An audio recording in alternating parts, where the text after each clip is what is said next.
പീരിയഡ്സിൻ്റെ സമയത്ത് back pain വരുന്നത് എന്തുകൊണ്ടാണെന്നറിയാം. മൊത്തം 4 കാരണങ്ങളാണുള്ളത്. ഒന്ന്, യൂട്രസിൻ്റെ ഇന്നർ ലൈനിങ്ങിൽ പ്രോസ്റ്റാഗ്ലാൻഡിൻ എന്ന് പറയുന്ന ഒരു ഹോർമോൺ സെക്രീറ്റ് ആവും. നമുക്ക് പ്ലാറ്റിപ്പസ് എന്ന ഒരു മൃഗമുണ്ട്. ലോകത്തെ ഏറ്റവും കൂടുതൽ വേദന ഉണ്ടാക്കുന്ന കടി കിട്ടുന്നത് പ്ലാറ്റിപ്പസിൻ്റെ അടുത്തെന്നാണ് പറയാം. മോസ്റ്റ് പെയിൻഫുൾ ബൈറ്റ് പ്ലാറ്റിപ്പസിൻ്റെയാണ്. ഈ പ്ലാറ്റിപ്പസ് സെക്രീറ്റ് ചെയ്യുന്നത് പ്രോസ്റ്റാഗ്ലാൻഡിനാണ്. ഈ പ്രോസ്റ്റാഗ്ലാൻഡിൻ പല പ്രാവശ്യമായിട്ട് യൂട്രസിനെ കോൺട്രാക്ട് ചെയ്യിപ്പിച്ചുകൊണ്ടിരിക്കും. ഓരോ പ്രാവശ്യം കോൺട്രാക്ഷൻ ചെയ്യുമ്പോഴും യൂട്രസിൻ്റെ പിന്നിലുള്ള യൂട്രോസൈക്രൽ ലിഗമെൻറ്റ്സ് സ്ട്രെച്ച് ആവും. അതുവഴിയാണ് ഈ വേദന ഇമ്പൾസസ് ബ്രെയിനിലേക്ക് പോകുന്നത്. ഈ യൂട്രോസൈക്രൽ ലിഗമെൻറ്റ്സും യൂട്രോസൈക്രൽ പ്ലെക്സസും നട്ടെല്ല് വഴിയാണ് പോകുന്നത്. സോ അങ്ങനെ വരുന്ന ഒരു റെഫേർഡ് പെയിനാണ് ആദ്യത്തെ കാരണം.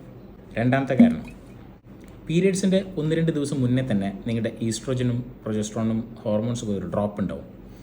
ഈ ഡ്രോപ്പ് വരുമ്പോൾ ഓട്ടോമാറ്റിക്കലി പെയിൻ സെൻസിറ്റൈസേഷൻ, അതായത് വേദന സഹിക്കുന്ന ത്രഷോൾഡ് വളരെ കുറഞ്ഞു പോകും. മൂന്നാമത്തെ കാരണം, പീരിയഡ്സിൻ്റെ സമയത്ത് നമുക്ക് വേറെ കുറേ ഹോർമോൺസ് ഉൽപ്പാദിക്കുന്നുണ്ട്. അതിൽ വാട്ടർ റിട്ടൻഷൻ കൂടും.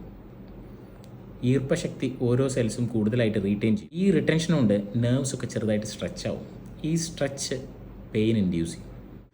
നാലാമത്തെ കാരണം, നിങ്ങൾ ഓൾറെഡി ഒരു ബാക്ക് പെയിനോ ഓൾറെഡി ഒരു പ്രീ എക്സിസ്റ്റിംഗ് പെൽവിക് ഡിസീസോ ഉള്ള ഒരു വ്യക്തിയാണെങ്കിൽ ആ സമയത്ത് ഈ വക പെയിനുകളെല്ലാം കൂടും.